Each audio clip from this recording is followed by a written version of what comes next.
So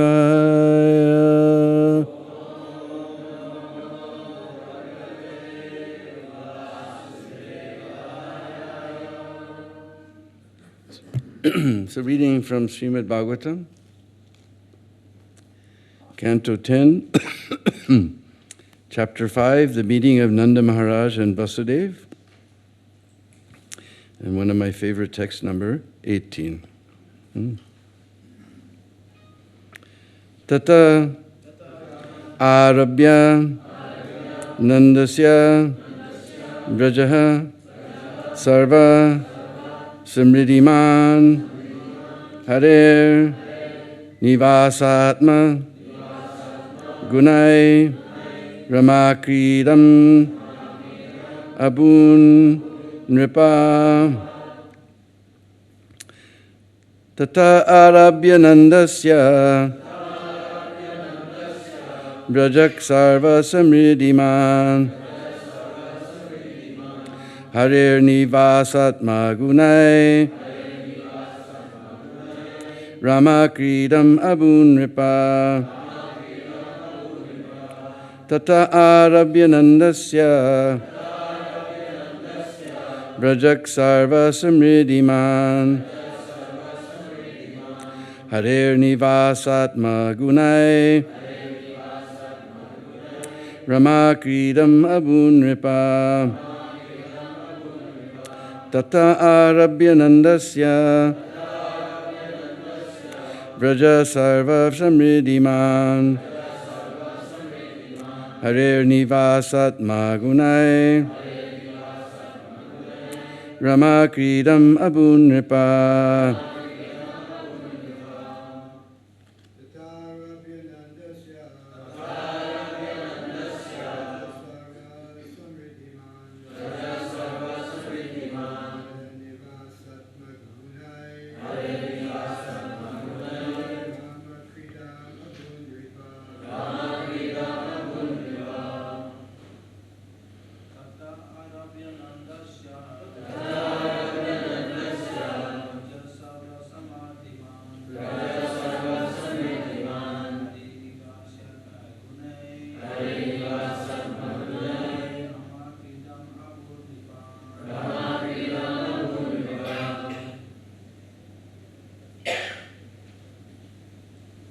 Ladies?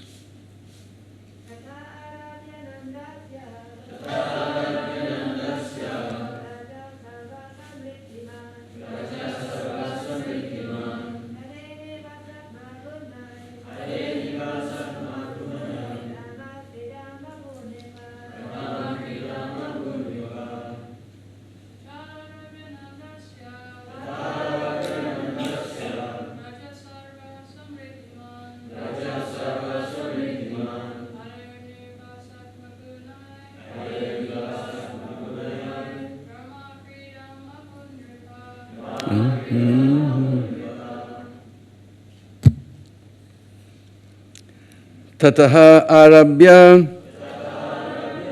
beginning from that time, Nandasya, of Maharaj Nanda, Brajaha, Braja Bhumi, the land for protecting and breeding cows, Sarva Samriddhiman, became opulent with all kinds of riches.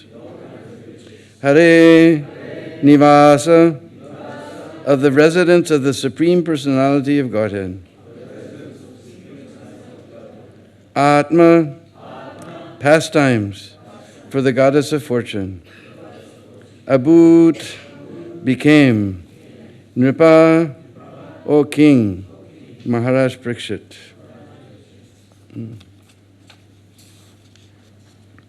Translation: O Maharaj Parikshit, the home of Nanda Maharaj is certainly the abode of the Supreme Personality of Godhead and his transcendental qualities, and is therefore always naturally endowed with opulence of all wealth. Yet beginning from Lord Krishna's appearance there, it became the place for the pastimes of the Goddess of Fortune. Translation, please repeat. O Maharaj Parikshit, the home of Nanda Maharaj is eternally the abode of the Supreme Personality of Godhead and His transcendental qualities, and is therefore always naturally endowed with the opulence of all wealth. Yet beginning from Lord Krishna's appearance there, it became the place for the pastimes of the goddess of fortune. Purport by His Divine Grace, A.C. Bhaktivedanta Swami Srila Prabhupada. As stated in the Brahma Samhita, chapter 5, verse 29, Lakshmi Sahasra Sata Sambrama Sevyamanam Govindamadi Purusham Tamaham Bhajami. The abode of Krishna is always served by hundreds and thousands of goddesses of fortune. Wherever Krishna goes, the goddess of fortune naturally resides with him. The chief of the goddesses of fortune is Srimati Radharani. Therefore, Krishna's appearance in the land of Braj indicated that the chief goddess of fortune, Radharani, would also appear there very soon. Nanda Maharaj's abode was already very opulent, and since Krishna had appeared, it would be opulent in all respects. Tata arabhya nandasya vraja sarva samriddhiman harer nivasatma gunai rama kridam abun nripam. O Maharaj Parikshit, the home of Nanda Maharaj is eternally the abode of the Supreme Personality of Godhead and His transcendental qualities, and is therefore always naturally endowed with the opulence of all wealth. Yet beginning from Lord Krishna's appearance there, it became the place for the pastimes of the goddess of fortune. Om Ajnana Timirandasya Jnananjana Shalakaya Chaksurun Militam Jena Tasmai Sri Gurave Namah Sri Chaitanya Manubhistam Stapitam Jena Bhutale Sayam Rupa Kadamayam Dadati Swapadantikam Aradhanastrinandantai Ridam Yache Puna Puna Srimad Rupa Padambujo Dulisyam Janma Janmani Jaya Sri Krishna Chaitanya Prabhu Nityananda Sri Advaita Gadadhar Shivasadi Gaura Bhakta Vrinda Hare Krishna Krishna Krishna Hare Hare Hare Rama Rama Rama Hare Hare Vanchakalpatrubhyascha kripa sindhumevacha patitanam bhavanebhyo vaishnavebhyo namo namah. I was born in the darkest of ignorance, with my eyes closed shut, and my spiritual master has opened those eyes with the torchlight of transcendental knowledge. Therefore, I offer my humble obeisance at His lotus feet. So last week we already cited this verse because I was most astonished when I read this purport.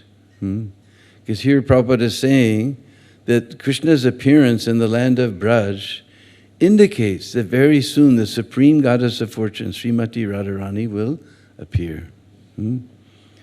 So like I mentioned that time, this means that Jamashtami is just a sign. It's not the real festival. It's a sign that the real festival is coming. Jamashtami indicates that very soon Radhastami is coming. And we described how Radhastami is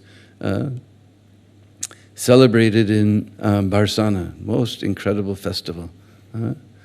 Otherwise, in Raval, which is the actual appearance place, Barsana is living place of Radharani, but Raval is actual appearance place. It is a very, very simple festival. Maybe 2 buses and 15 or so cars, everybody sits very peacefully. I described in Barsana, you're just going this way and that way and your feet are never touching the ground. But in Raval, you can sit very peacefully and watch them do the Abhishek. And it's very interesting. In both Raval and Barsana, I've seen that one of the ingredients is sugarcane juice, but instead of using juice, they use powdered when you cook down the sugarcane juice, gradually it becomes crystallized into sugar candy. So they powder that. It's called bura. So they were just piling and piling this wonderful bura, which is very, very natural sweet and very, very healthy for you. They're just piling it on top of, especially in Raval, a very small didi of Radharani, just piling, and then water and so many other things. And they're chanting so many beautiful Brishbazi songs. A very, very sweet festival in Raval. So we're all very interested in getting the mercy of Srimati Radharani, because she keeps Krishna always under her control. Prabhupada, in one lecture, he says that we should pray to Radharani, that my dear Radharani, I'm very fallen and lowly. But if you will put in a good word with Krishna, I know he will bestow his mercy upon me. Because Radharani, she's the compassionate side of Lord Krishna. Just like I mentioned last week, sometimes if we want to ask something from our father, we're a little afraid. He's very stern. But our mother, we always remember our mothers very, very fondly within our hearts. They're very soft and sweet. And we know the mothers, they're very expert to get things from the father. Jai Sisi Radha Gokulananda ki Jai, Sisi Gornitai ki Jai, Sitaram Lakshman Hanuman ki Jai. So we go to our mother to get something from the father. I need some money to buy a new bicycle. So we go to our mother. And she's very expert to get the money from his pocket. Prabhupada said, these are the legal thieves. So Radharani, actually our Prabodhanand Saraswati in his Radha Rasa Sudhanidhi, he describes Radharani as being 7 oceans. One of those oceans is an ocean of compassion, karuna. Karuna means compassion. And our Raghunath Das Goswami has a very beautiful verse describing Srimati Radharani. He says, Karunaya vidravad deha. Karunaya vidravad deha. So we just heard karuna means compassion. When we say karunaya, then it means by compassion, of compassion. Karunaya vidravad. Vidravad means to melt. Vidravad. Karunaya vidravad deha. We all know the word deha, right? Where did we hear it in Bhagavad Gita in 2nd chapter? Dehenosmin yata dehe komaram jovanam jara tatra dehatra praptir dhira tatra namuyate. So deha means body. Karunaya vidravad deha. Ordinary living beings, their hearts melt with compassion. But Raghunath Das Goswami says that Radharani's whole body melts with compassion. Radharani's whole body melts with compassion. Therefore we see Prabhupada has kept all those melted drops of Radharani's compassion in his books. And the devotees are going and sprinkling that compassion of Srimati Radharani, all the fallen conditioned souls. This is Sankirtan. This is actually, people are looking for Radha Bhav. They go to Radha Kund in so many places. But if you want Radha Bhav, then you have to go and distribute Prabhupada's books. Drops of Radharani's melted compassion is there. Because Prabhupada was so compassionate. Just to give you an example of Srila Prabhupada's incredible compassion, I joined in Boulder, Colorado in 1969. And just in the beginning of 1970, they sent me to LA to get initiated.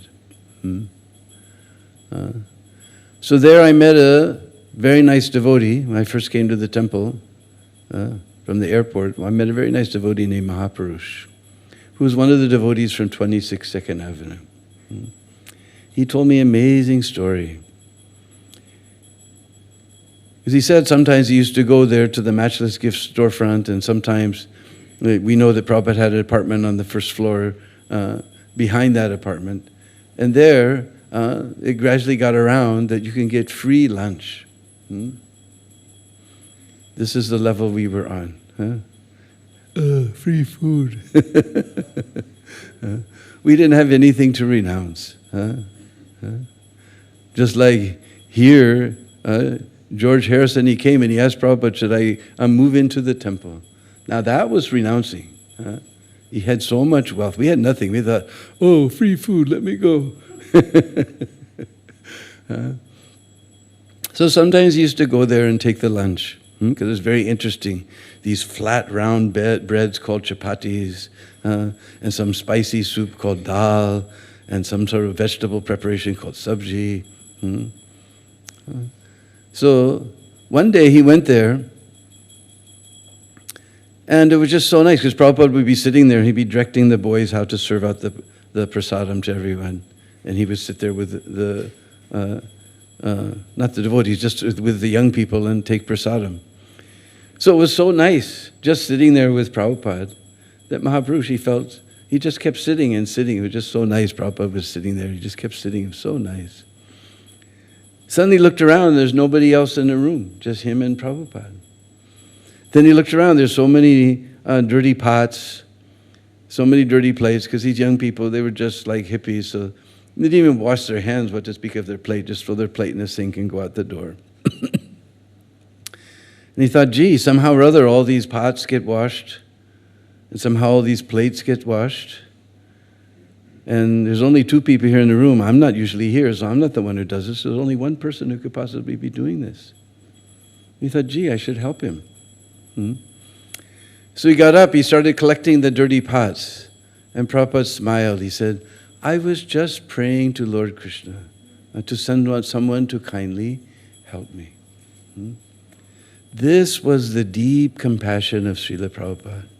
Here was a pure devotee of the Lord, cooking and cleaning up after these people who were Kali Yuga rejects. You don't want to know what type of people we were before Prabhupada saved us. Just like you may have heard of one fellow named Chitragupta. He's the secretary of Yamaraj. Anybody knows the meaning of Chitra? Picture. And Gupta means secret. So you think, oh, nobody saw that. Chitragupta got you. Oh, nobody saw that one. Chitragupta got you.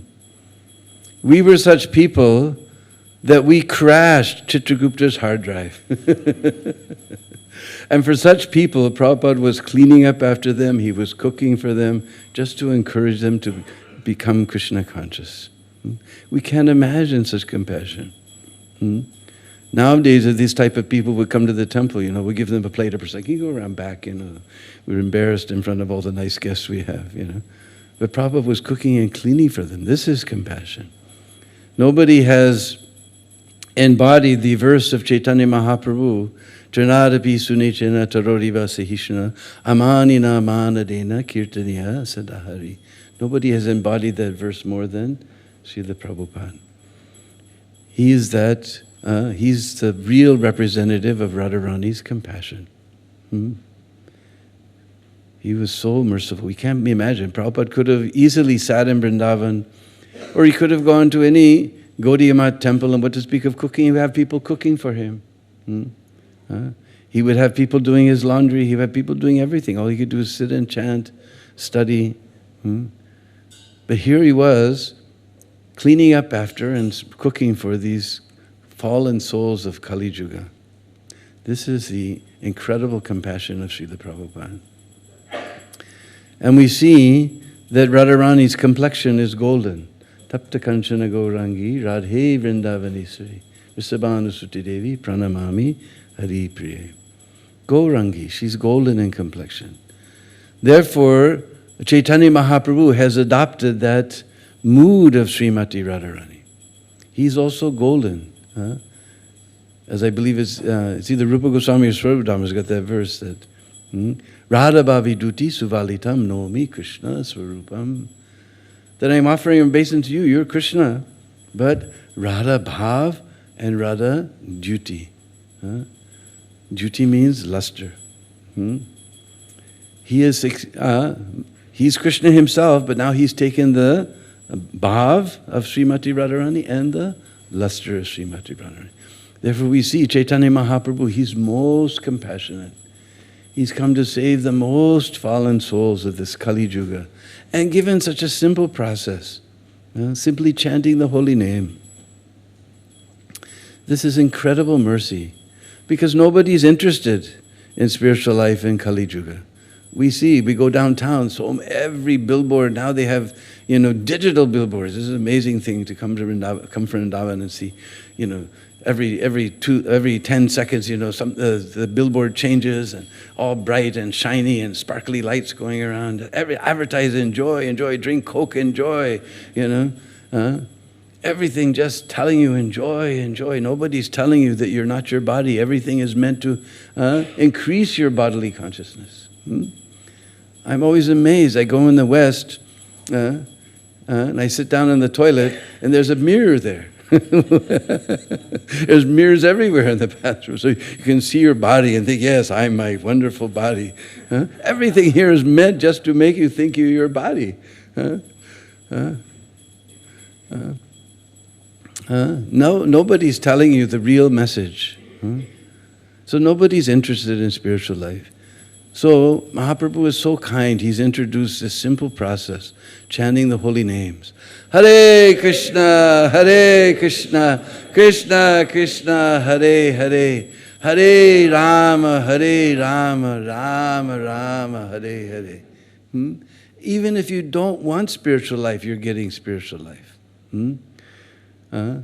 Just like it's so wonderful to go to Sostri, one of the few places in the world where still every day Harinam is going on. And then Saturday we heard this big Harinam. Agnidev was telling me he never experienced a Harinam like last Saturday. So even the people, they don't want spiritual life, they're getting, because the sound of Krishna's name is so powerful. Even if you don't chant, if you just hear, you'll be benefited.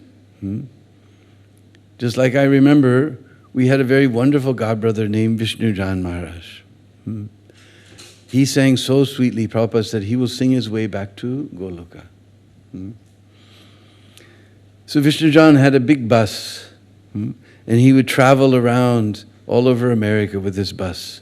He said his bus was like a big fish swimming around this ocean of material existence. And that bus would come to some big city, and from the belly of the fish, a festival it would unfold. Because of the belly of the bus, that's where all the luggage is kept, right? So they would open up and all of a sudden the stage would come out, the instruments would come out, the prasad serving table would come out, everything, the whole festival unfolded. And they would sit and chant, sound system, everything. They would sit and chant and distribute prasadam. And I was one city one time, and this one businessman, he was coming by there every day. So one day he stopped me. He said, every day I come here, you guys are sitting here chanting Hare Krishna, Hare Krishna, Hare Krishna. I go home at night, I try to go to sleep. Only thing coming in my mind, Hare Krishna, Hare Krishna. I was envious. I wish when I went to sleep at night, Hare Krishna. Even they don't want spiritual life, they're getting spiritual. This is the compassion of Chaitanya Mahaprabhu. This is Chaitanya Mahaprabhu's extreme compassion. And even more compassionate we know is our Nityananda Prabhu. Even those persons, Jagai and Madai, our Mahaprabhu, he brought his, because he's Brajendanandana Jai Sachi Sutta Hoilose. He's the same Brajendanand Sundar, Krishna, he's Krishna. So we know Krishna's weapon is his Sudarshan Chakra. In Mahaprabhu's roop, he called for that Sudarshan Chakra. And Nityananda stopped him and said, look, what are you doing? You've come. Patita Pavana Hetu Tava Avatara. Patita Pavana. Patit means ourselves. This is a Sanskrit word. Means fallen. Patit. And Pavana means who purifies. So Patita Pavana Hetu. Hetu means the reason or the cause. The reason for your incarnation, Patita Pavana, to save the fallen souls. If you kill these two, then who are we going to save? We'll have to kill everybody. So somehow or other, Nityananda, he dropped those two on Mahaprabhu's feet. Mahaprabhu sent his Sudarshan Chakra back. He dropped them on their feet, on Mahaprabhu's feet, and Mahaprabhu embraced them and said, now chant the holy name. They jumped in the air and began chanting the holy name. And although they were so degraded, if you've ever been on Navadip Mandal Prikrama, sometimes we come. Now, of course, the Ganga has moved away, but the Ghat is still there. Jagai Madai Ghat. They were completely so sinful, we don't even want to mention how sinful they were. But in Mayapur, the holy Dham of Mayapur, there's a Ghat named as Jagai Madai Ghat. This is the mercy of Sri Nityananda Prabhu. So we're always praying for the mercy of these two lords.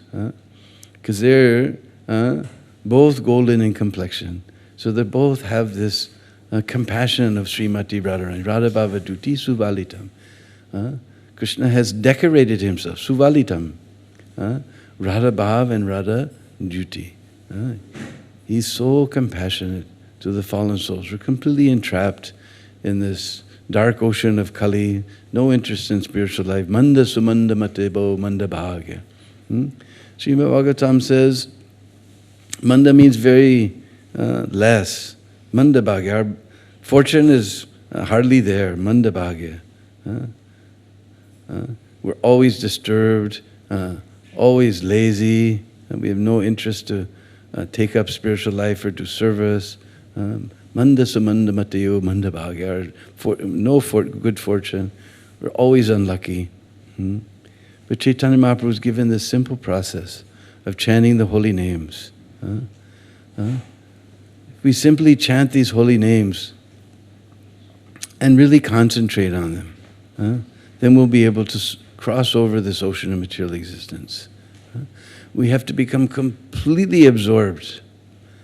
Just like a beautiful verse of Chaitanya Mahaprabhu. I don't know, from my beginning in Krishna consciousness, they always told me Chaitanya Mahaprabhu only wrote this Shikshastakam. But I have one godbrother named Dasaraj Sutta from Nectar Books. And he's found many, many verses that are attributed to Chaitanya Mahaprabhu. And one of those verses was in Murari Gupta's Kadacha, Murari Gupta's notebooks. Because when Mahaprabhu was in South India, he entered into a Shiva temple. And spontaneously he composed a Shivastakam. Murari Gupta has noted it down in his notebooks. 2 verses of that Shivastakam I memorized because it's too nice. Sri Rama Govinda Makunda Sori Sri Krishna Narayana Vasudeva Ityadi Nama Amrita Panamata Bringati Payakila Dukkha Hantre. Sri Rama Govinda Makunda Sori Sri Krishna Narayana Vasudeva Ityadi. In Sanskrit, when you say adi, that means etc. All these names and even more. Ityadi Namamrita. Namamrit, that nectar of the holy name. Ityadi Namamrita Panamata. Just like we know say Amrita Pao. So this is the verb Pana. Panamata. Mata means to become absorbed. Completely absorbed. Ityadi Namamrita Panamata. Lord Shiva, he's always absorbed in relishing the nectar of the name, all these names and etc., many more. Ityadi namamrita panamata. How he's absorbed in drinking this nectar? Bringadipa. Now, bringa we know means bee or bumblebee. And adipa means the king of the bumblebees. He's always drinking this namamrit just like the bumblebee, always going after nectar. And there's a very special nectar that the bumblebees love too much. The nectar of the lotus flower. In fact, we have a special name for that nectar. It's called makarand. And that is so sweet. The bumblebees, they come and they just keep drinking that nectar and drinking that nectar. And those who've been on Prikrama with me, you know that the lotus flowers at night, they close up. As soon as sun will come, they open. But as soon as sun goes down, so that lotus flower he's going to close, that bumblebee will suffocate. But that nectar is so sweet. he just goes on drinking and drinking and drinking. That lotus closes around him and he dies. In the morning, it opens up, you see the dead bumblebee there. So we have to become so absorbed in the name like that. Just even if death will come before us, we just go on drinking the nectar of the holy name. Hare Krishna, Krishna Krishna, Hare Hare, Hare Rama, Rama Rama, Hare Hare. Even death comes before we don't care. We just go on chanting the holy name. We have to become absorbed like that. Bringaripi Akila Dukkha Handre. Akila means the whole world. And dukkha we know very well, unhappiness, sorrows. Akila Dukkha Handre, who takes away the sorrows of all the world. So Lord Shiva is able to take away all our sorrows because he's always absorbed in the nectar of the Nam. So this is a very beautiful verse of Chaitanya Mahaprabhu. Sri Rama Govinda Makunda Sori, Sri Krishna Narayana Vasudeva, Ityadi Nama Amrita Panamata, Bringati Payakila Dukkha Hantre. And the last verse is my favorite verse. When you hear the translation, you'll understand.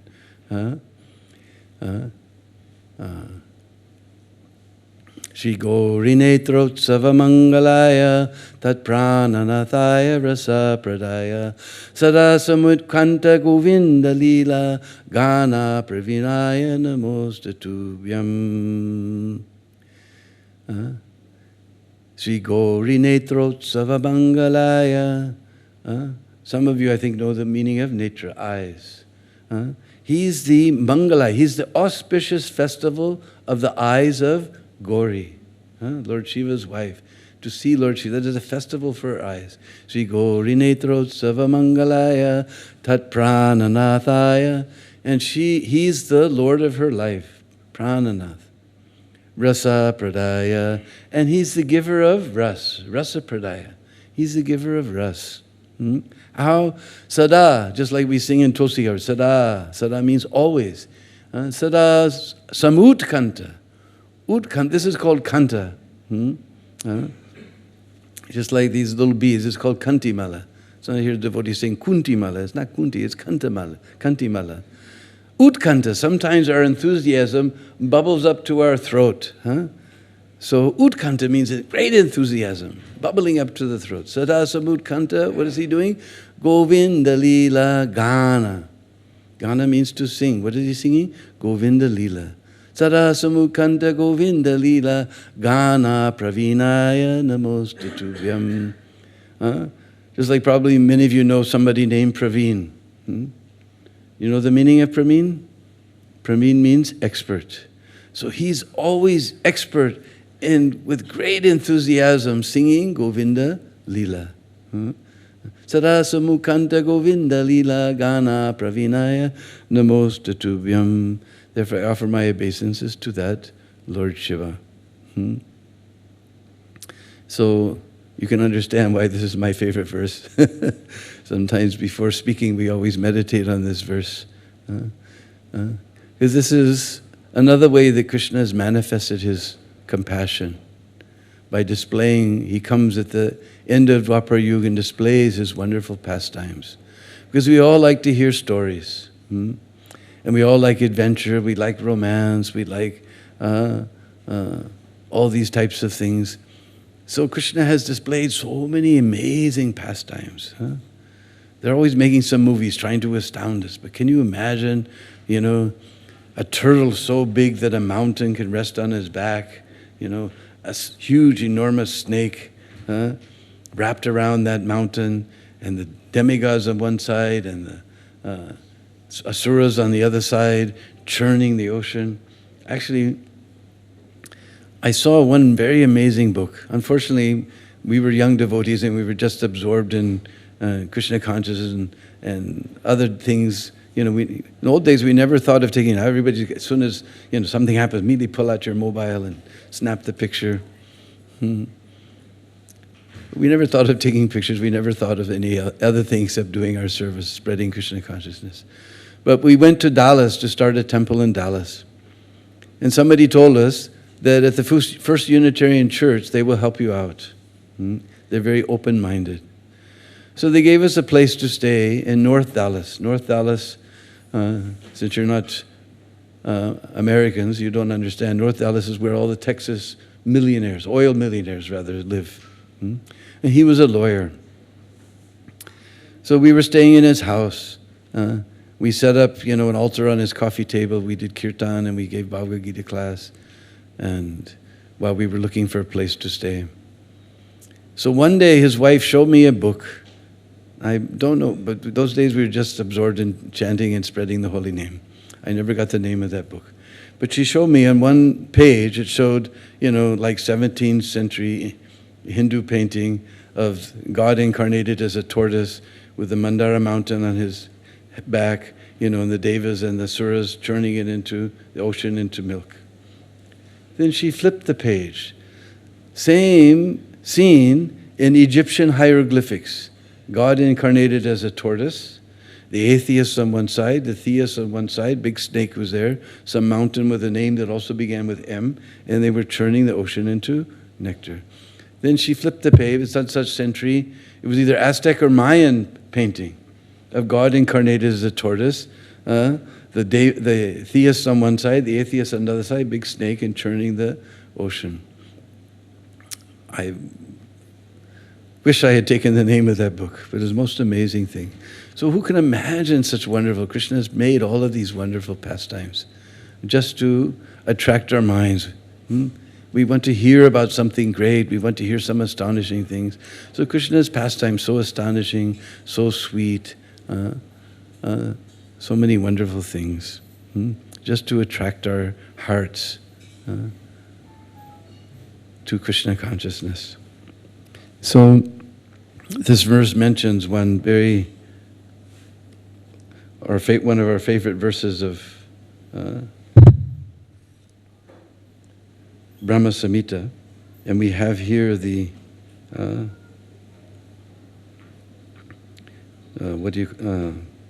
commentary of Srila Bhaktisiddhanta Saraswati Thakur on this verse. I worship Govinda, the primeval Lord, the first progenitor, who is tending the cows, yielding all desire, in abodes built with spiritual gems, surrounded by millions of purpose trees, always served with great reverence and affection by hundreds of thousands of Lakshmis or Gopis. By the word Chintamani is meant transcendental gem. Just as Maya builds this mundane universe with the 5 material elements, so the spiritual chit potency has built the spiritual world of transcendental gems.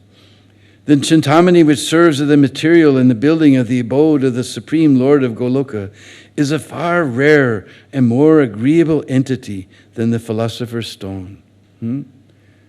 English is my native language, but the language of Bhaktisiddhanta, this is his, a foreign language for him. But just see, I couldn't even write a sentence like that. The Chintamani, which serves as the material and building of the abode of the Supreme Lord of Goloka, is a far rarer and more agreeable entity. I would never come up with a thing like that. Agreeable entity than the philosopher's stone. The purpose tree yields only the fruits of piety, wealth, fulfillment of desire, and liberation. But the purpose trees in the abode of Krishna bestow innumerable fruits in the shape of checkered divine love. And I have no idea what that means. Checkered divine love. Kamdhenus, cows yielding the fulfillment of desire, give milk when they are milked. But the Kamdhenus of Goloka pour forth oceans of milk in the shape of the fountain of love, showering transcendental bliss that does away with the hunger and thirst of all pure devotees. Just see how he writes. The words Laksha and Sahasrasata signify endless numbers. The word Sambrama or Sadara indicates being saturated with love. Here Lakshmi denotes Gopi. Adi Purush means he was the primeval Lord. So with these wonderful lines of Srila Bhaktisiddhanta Saraswati Thakur, I will put my voice to rest and see if anybody has any questions or comments.